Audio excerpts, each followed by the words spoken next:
Hey guys, my name is Miska and welcome to Overwatch Central. In this video I want to go over the role that Hammond, or well, Wrecking Ball should have, and what type of role this hero really fills, what type of slot he wants to be in a team, and what heroes he kind of compares to in a way. And there's a lot to talk about here, so I want to get into it. I'm gonna start off by talking about how he kind of fits into the different types of roles that we already have in Overwatch. Of course he is a tank, but he's definitely more of an off tank than a main tank. He doesn't really have a shield to mitigate damage himself, for his team that is, and he works in more of a similar way to kind of Winston and D.Va in the way that he almost dives in. Now the first question Ryan and I asked ourselves when we looked at the hero was, what does this character really do? Because if you look at it, he doesn't really mitigate damage for his team, and he doesn't really actively deal loads of damage. So what do you actually kind of want to do with this hero? Where does he actually fit in? And if you look at the different abilities and the different combos, you of course have the Wrecking Ball, the normal roll, and then that into grappling hook, and then slamming down into the enemy. We highlighted this yesterday in our damage numbers video, and this works very similarly to initiating with D.Va or Winston, and it's kind of a way to more disrupt than actually deal damage, because if you do sort of use that ground pound, I believe it's called a pile driver, you deal between 20 to 100 damage, and you only really deal 100 damage if you're directly on top of an enemy, at which point you might as well kind of rely on other types of damage instead, because that's never really gonna be a huge difference. Sure, you might kill someone that's already kind of low, and it's a nice sort of start, but it is very difficult to hit. Now the actual Wrecking Ball itself is something that is gonna also be difficult to actually deal a lot of damage with. It deals 50 when you do hit max speed in that actual grappling hook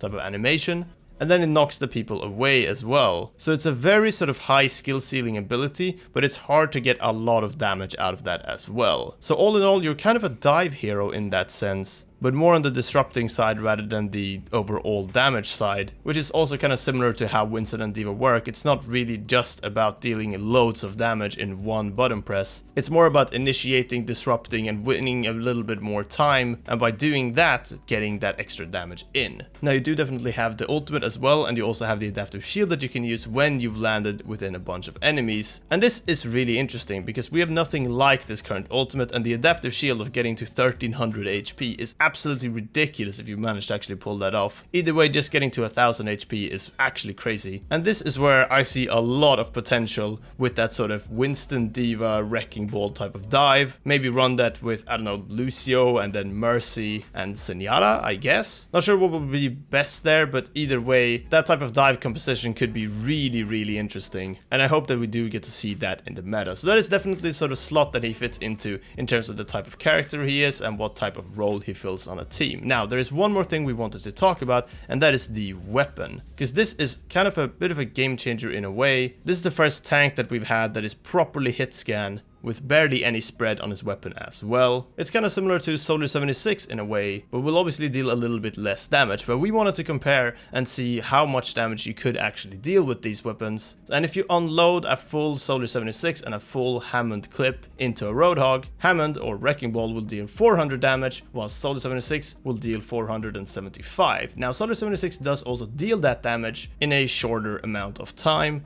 and also has a lower reload time. So overall, Soldier 76's DPS is quite a lot better. This is understandable because he is a DPS or damage hero, whilst Hammond or Wrecking Ball obviously isn't. Now, if we compare this to D.Va instead though, we get some kind of interesting results. Up close, D.Va's DPS will just be better really. When she shoots once with one of her cannons, either left or right, she deals about 20 something damage, 22 I think it is, if she hits that full burst of bullets from one cannon. And Wrecking Ball only deals 5 damage, but most of the time your fire rate is so high that you will hit both cannon shots, so you will deal 10. So that's 10 versus 22 for just that one burst. And as you can see, if you actually hold down the button, when Wrecking Ball has finished that full magazine of 80, D.Va will still be sitting at more damage dealt than Wrecking Ball. So up close, D.Va just deals more damage like that, and probably a little bit more reliably as well, due to that little bit of a spread, having both the guns and also no reload time at all. At distance, you get kind of similar results in a way, because the drop off for the gun on Wrecking Ball is really bad. Sometimes you just deal 2 damage, or well, I guess up to 4 damage at that sort of 20 meter mark, and you sort of start feeling your spread about that distance as well. So it really is still a kind of an up close type of weapon. I can definitely see Winston, D.Va, Wrecking Ball working together, like I mentioned previously, but D.Va's defense matrix is just such a strong ability, and Wrecking Ball requires so much more skill and more precision to actually find as much value. Let me know what you think though in the comments below. This has been my kind of comparison between the different heroes and what type of role